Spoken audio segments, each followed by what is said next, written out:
أشرف الأعراب والعجم محمد صادق الأفعال والكلام يا رب.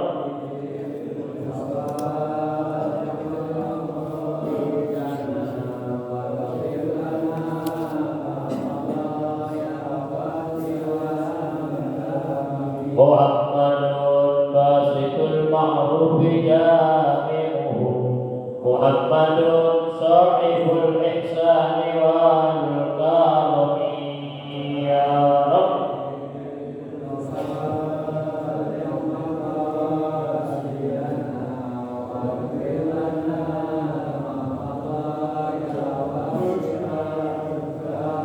يا رب بالمصطفى بلغ مقاصدنا واغفر لنا ما مضى يا واسع الكرم يا رب.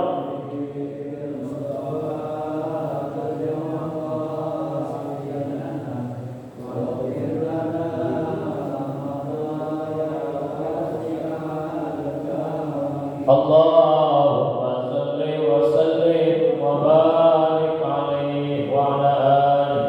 بسم الله الرحمن الرحيم. الفاتحة بالقبول والرضا بكل سنة ومأمول إلى حضرة الرسول صلى الله عليه وآله وسلم إلى شهد ظاهرا وباطنا في الدين والدنيا والآخرة نافعة بكل شر جالبة بكل خير لنا ولأحبابنا ومشايخنا ومعلمينا وذوي الحقوق علينا وإلى جميع المؤمنين والمؤمنات والمسلمين والمسلمات أن الله يغفر لهم ويرحمهم ويملي درجاتهم في الجنة ويتبعنا بأسرارهم وأنوارهم وعلومهم ونفعاتهم وبركاتهم في الدين والدنيا والآخرة. الفاتحة على هذه النية وعلى كل نية صالحة وإلى حضرة النبي المصطفى رسول الله صلى الله عليه وسلم سر الفاتحة. أعوذ بالله من الشيطان الرجيم. بسم الله الرحمن الرحيم. الحمد لله رب العالمين الرحمن الرحيم مالك يوم الدين إياك نعبد وإياك نستعين اهدنا الصراط المستقيم صراط الذين أنعمت عليهم غير المغضوب عليهم ولا الضالين آمين. بسم الله الرحمن الرحيم. الحمد لله رب العالمين والصلاة والسلام على أشرف الأنبياء والمرسلين سيدنا محمد وعلى آله وصحبه أجمعين. سبحانك لا علم لنا إلا ما علمتنا إنك أنت العليم الحكيم وتب علينا إنك أنت التواب الرحيم. Hadirin jamaah Majelis Salat Subuh Masjid Jami Ittihadul Ikhwan, alhamdulillah wa syukurillah ala nikmatillah. Hari ini kita sudah sampai di penghujung daripada bulan Rabiul Awal.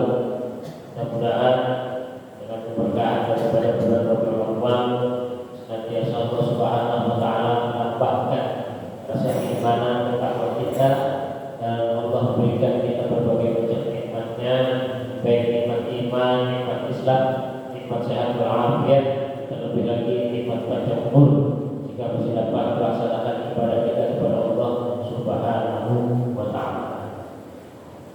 Melanjutkan baca kita daripada kitab hadis Mukhtarul Ahadits An-Nabawiyah yang disusun oleh almarhum Sayyid Ahmad Al-Hashimi. Hari ini kita sudah sampai pada hadis tentang pentingnya kita mendidik istri kita. Kenapa harus mendidik istri kita? Karena suami adalah pemimpin, bukan suami yang mendidik istri, salah satunya. Dan kenapa harus dididik juga? Karena kelakuan istri perempuan itu biasanya banyak yang menyebabkan seorang laki-laki itu banyak sabar, karena memang istri itu terbuat dari tulang rusuk itu, namanya tulang rusuk bengkok.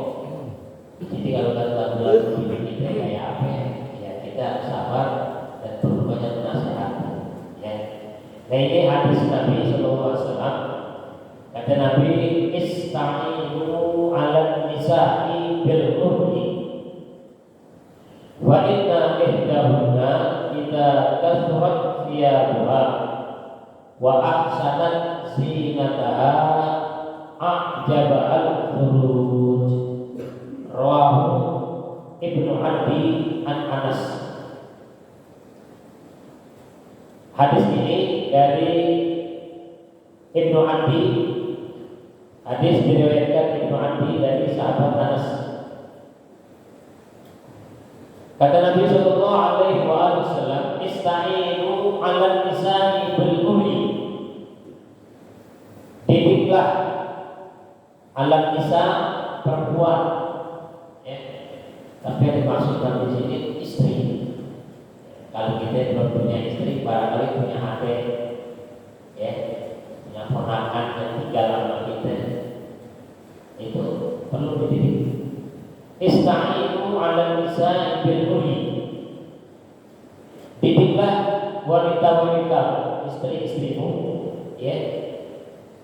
Bil urfi artinya melucuti dari pakaian dan perhiasan. Wa inna ihdahunna idza kasrat thiyabuha wa ahsanat zinataha. Kenapa itu? Karena sesungguhnya sebagian wanita itu bila dia memiliki pakaian yang banyak, kasrat thiyabuha, pakaian yang banyak, wa ahsanat zinataha, dan dia juga punya banyak perhiasan, a'jaba al-khuruj. Kenapa itu? Kalau dia punya banyak baju, banyak pakaian banyak, perhiasannya banyak, ya, kata Nabi, a'jaba al-khuruj. Dia pasti senang keluar, ya, senang keluar. Ya, kita lihat aja lagu bini kita, ya, dia punya pakaian bagus begini, dikit keluar. Ya. Kalau di dalam firman Allah Subhanahu Wa Taala itu di dalam surah An-Nur. Dalam surah An-Nur Allah Subhanahu Wa Taala berfirman, "A'udzubillahi minasyaitonir rajim. Wa la yubdina zinatahunna illa libu'ulatihinna." Jadi seorang perempuan, ya, dia boleh memperlihatkan perhiasannya, dia boleh memperlihatkan apapun yang ada, itu hanya boleh di depan suaminya. Ya, termasuk dandan bunga berikan buat suami. Ini orang kita yang perempuan, bini kita atau bini siapa ya? Kalau bayar kondangan dandan habis, dandan habis, mendok. Kalau orang Betawi bilang mendok, dandan memor. Mau kondangan, kondangan jam 12, jam 10 udah datang. Kondangan jam 12, dandan jam 10. Ya, kita lagi setengah 12 sampai tohar datang. Jarang kita lagi. Nabi melarang begitu. Kalau kita mau dandan, kita mau berhias di depan suami. Di rumah suami pulang, jangan dandan kayak gini. Jemput, ya, sambut suami dengan pakaian kita, pakai wangi-wangian, ya, dan malam, ya, malam mau bersilaturahim, dan sehingga timbul nafsu dari suaminya untuk bergaul. Itu bagus. Giliran di rumah sadar, ya, sadar. Udah tahu suaminya pulang jam 5 masih di dapur. Udah tinggal di dapur, ya. Nah ini perlu kita tipu. Jadi perlu kesabaran seorang suami. Gak sembarangan orang perempuan keluar. Ya kan di hadis yang lain pernah pakai minyak wangi, orang perempuan istri pakai minyak wangi yang wanginya begitu semerbak, itu dilarang. Itu bisa kategori zina, laki-laki lain. Jadi kita datang pakai wangi-wangian, keluar dari rumah, lewatin laki-laki lain, sehingga si laki-laki itu menembus wangi, ya, menembus minyak wangi yang dipakai itu jadi zina, ya, zina. Biasanya habis minum bau dia pasti tengok ke langit, dilihat penasaran, oh siapa itu? Oh ini beda, ya, jangan. Makanya perlu kita dipilih. Bukan berarti si perempuan nggak boleh ya, punya baju banyak, punya perhiasan, bukan nggak boleh. Tetapi gunakanlah, pakailah pakaian itu, perhiasan itu hanya untuk suami. Makanya perlu kita ingatkan kepada istri-istri kita, ya, jangan sembarangan ya keluar. Ciri-ciri wanita yang soleh kan kata Nabi ad-dunya mata'an wa khairu mata'ha al-mar'atu sholihah. Kan ciri-ciri dari wanita soleh itu banyak. Salah satunya ketika kita suami keluar berangkat kerja, istri tetap di dalam rumah. Enggak lagi berangkat kerja, bini keluar merumpi ke tetangga, ya. Apa yang kita kerja, ya bukan. Ya. Dan memang kebiasaan perempuan itu suka begitu. Makanya neraka itu lebih banyak perempuan isinya. Kenapa? Karena itu salah satu senang riba. Makanya digambarkan kalau perempuan nangis itu yang ditutup mulut. Iya, orang perempuan itu identik kalau nangis yang ditutupin mulut. Kenapa? Karena sumber dosa orang perempuan kebanyakan ada di sana. Ngomongin orang, ya, ngomongin macam-macam. Kalau kita ketemu di arisan pasti begitu. Sebaliknya kalau orang laki kalau nangis kebiasaannya tutupin mata. Kenapa? Karena sumber dosa laki-laki itu bukan di badan. Ya begini. Kita naik motor, di depan kita ada yang bonceng perempuan. Ya. Saya yakin begitu bapak lewat, pas bapak nengok juga. Penasaran gitu. Penasaran. Kita kan nggak tahu yang boncengnya laki yang di rumah kita ya. Pokoknya perempuan di depan. Ya itu memang layak seorang laki-laki. Nah kalau perempuan nafsu dunia ini tinggi, ya dia terlalu kepengen dandan. Kalau mau dandan depan suami, jangan sembarangan di depan laki-laki. Nah, perempuan itu nafsu dia kalau kata Imam Hasan Al-Basri, nafsu perempuan itu 9. Nafsu perempuan 9, laki-laki 1. Jadi kalau orang perempuan lihat urusan dunia dikit-dikit beli, ya, apalagi sekarang zaman handphone, lihat gambar sedikit, gaun banyak beli. Pengajian dibeli, maulid seragam, ya, besok suruh merah, beli lagi seragam, ya, penutupan beli lagi seragam, halal bihalal beli lagi seragam. Makanya bajunya numpuk seragam semua itu kan. Yang kesehatan laki, ya, emang itu urusan perempuan kayak gitu. Tapi kita bisa sadar juga bahwa ya, tetap harus diingat. Nah, kalau ada bini kita nanya, kalau dandan kayak begini cakap apa enggak? Ya kasih aja. Ada kepuasan dohir tidak apa-apa. Ada bini dikit main mau belajar di gaun. Nanya ada lakinya bang pakai gaun ini cakap nggak bang? Ya lakinya ya akalnya banyak, laki akalnya 9. Ya laki akalnya 9. Kalau perempuan 1. Ditanya bininya bang cakap nggak? Kalau dari belakang kayak anak KBG 18 ini pakai gaun dari belakang. Kalau dari depan gue lihat muka lo kayak anak-anak umur 20.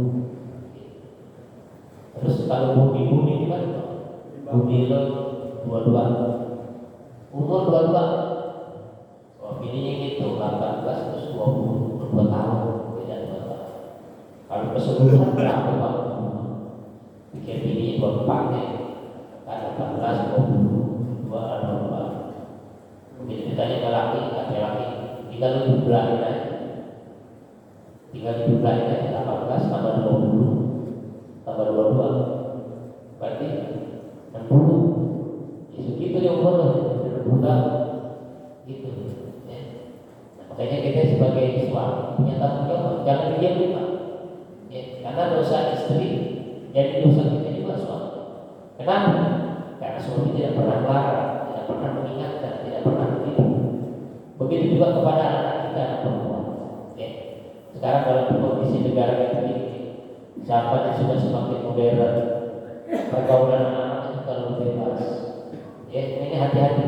Kita perlu jaga jangan sampai anak kita terjerumus pada pergaulan yang menjerumuskan kepada mudhar, maksiat, sehingga menyebabkan dosa itu sampai kepada kedua orang tua.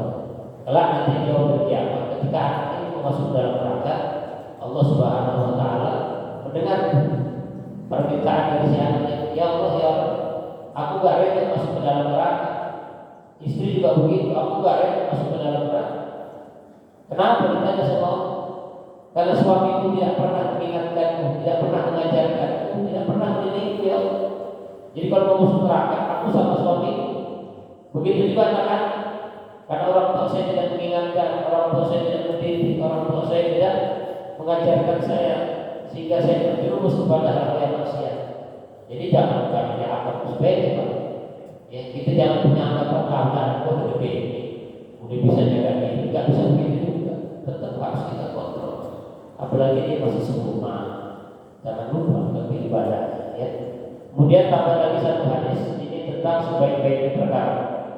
Istaqimu wa ni'mat hadis taqaddum wa khairu a'malikum as-shalah wa la yuhafidhu 'ala al-wudu illa kullu mu'min. Rawahu Ibnu Majah an Abi Umamah.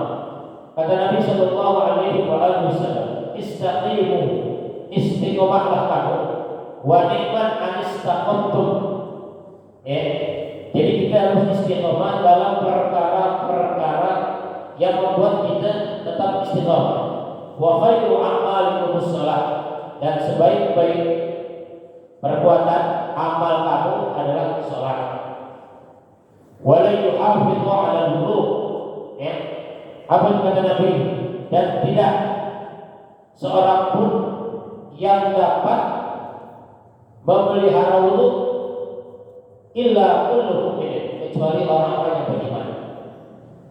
Jadi istiqomahlah kita dalam segala perbuatan. Salah satu sifat istiqomah kita adalah sholat. Nah, di dalam sholat itu kita juga diperintahkan untuk selalu memelihara wudu kita, sedapat mungkin jangan sampai batal. Kenapa? Karena tanda-tanda orang yang beriman itu dia selalu menjaga wudunya. Ya. Di dalam hadis dikatakan al-wudu silahul mukmin. Wudu itu senjatanya orang mukmin.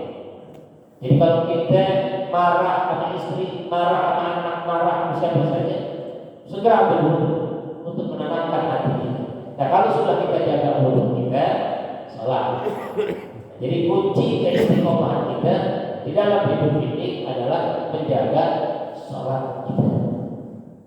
Jadi salat inilah yang akan menjadi bekal utama kita menghadap Allah Subhanahu wa taala. Kata Nabi sallallahu alaihi wasallam, "Awwal ma yuhasabu bil 'abdu yaumal qiyamati as-shalah." Yang pertama kali nanti kelak dihisab pada hari kiamat seorang hamba itu adalah salat. Idza sholahat sholahat sa'ir amrin wa idza fasadat sa'ir amrin. Jika sholatnya baik, maka akan baik juga semua perbuatannya. Tapi jika sholatnya tidak baik, maka tidak baik juga semua perbuatan. Memang ada orang yang sholat tidak baik. Ya. Pertama dilihat dari tata cara wudhunya. Karena sekarang sahnya sholat wudhu. Biasanya kalau orang kerja, orang lagi, gulung tangan itu nggak sampai lewatin siku. Ini kan wudhu harus lewatin siku. Bikin kemarin wudhunya jadi kayak gitu sampai sini. Ini kadang-kadang cuma segini. Atau orang perempuan juga begitu, ya. Namanya di tempat-tempat umum dia pakai kaos merecet, ya, ketat, cuma sampai segini dia dulu sekedarnya ya cuci tangan, ya. Atau pada saat cuci muka dan sebagainya. Nah inilah cara orang yang dari sini sholatnya udah gak baik. maka akan ikut juga semua perbuatan yang baik. Ya. Oleh karenanya dua hal yang tadi. Yang pertama, mari kita tetap mendidik istri kita agar menjadi istri yang salehah. Yang kedua, kita istiqomah di dalam pelaksanaan ibadah kita kepada Allah Subhanahu wa taala, terutama di dalam melaksanakan sholat. Bagi kita yang ingin menetapkan hati agar tetap istiqomah, kata Nabi, siapa orang yang bertetangga dengan masjid, la sholata li jaril masjid illa bil masjid. Jadi kalau tetangga masjid, kata Nabi, kalau dia nggak sholat di masjid, itu dianggap nggak sholat. Nah, tenangkan ini buat diri kita. Ya. Kita berdekatan dengan masjid sholat. Jangan kita tinggal, apalagi nggak sholat sama sekali. Ada ungkapan, jangan menunggu tua datang ke masjid. Ya udah tua baru ke masjid, rajin supaya. Atau jangan menunggu digotong orang masuk masjid. Ya supaya kalau pernah mati aja ke masjid juga. Ya selama kita masih mampu datang ke masjid, datang sholat berjamaah. Ya barangkali ini dua hadis ini yang mudah-mudahan bisa kita amalkan, bisa kita kerjakan di dalam kehidupan kita sehari-hari. Demikian Allah a'lam bishawab. Mari kita baca Fatihah. Hari ini ada yang memberikan makan minum untuk kita. Pada doakan mudah-mudahan apa yang disampaikan oleh hamba Allah ini senantiasa Allah Subhanahu wa taala balas dengan pahala yang berlipat ganda. Allah ganti rezekinya dengan rezeki yang lebih baik, lebih banyak dan berkah. Untuk keluarga yang telah berdoa kepada Allah, semoga Allah ampuni dosa-dosanya, Allah maafkan semua salah dan salahnya. Bagi keluarga yang kurang sehat, semoga Allah angkat penyakit. Al-Fatihah. Bismillahirrahmanirrahim. Alhamdulillahirabbil alamin, arrahmanir rahim, maliki yaumiddin. Iyyaka na'budu wa iyyaka nasta'in. Ihdinas siratal mustaqim, siratal ladzina an'amta 'alaihim ghairil maghdubi 'alaihim waladdallin. Bismillahirrahmanirrahim. Alhamdulillahirabbil alamin. Hamdan yuwaffi ni'amahu wa yukafi mazidah. Ya Rabbana lakal hamdu kama yanbaghi li wajhikal karim wa la tusawwari. Allahumma shalli wa sallim ala sayyidina Muhammad wa ala ali sayyidina Muhammad. Allahumma inna nas'aluka 'ilman nafi'an wa rizqan wasi'an halalan thayyiban wa 'amalan mutaqabbalan. Allahumma ahsin 'aqibatana fil umuri kulliha wa ajirna min khizyi dunya wa 'adzabil akhirah. Sallallahu ala sayyidina Muhammadin wa ala alihi wa sahbihi wasallam. Alhamdulillahirabbil alamin.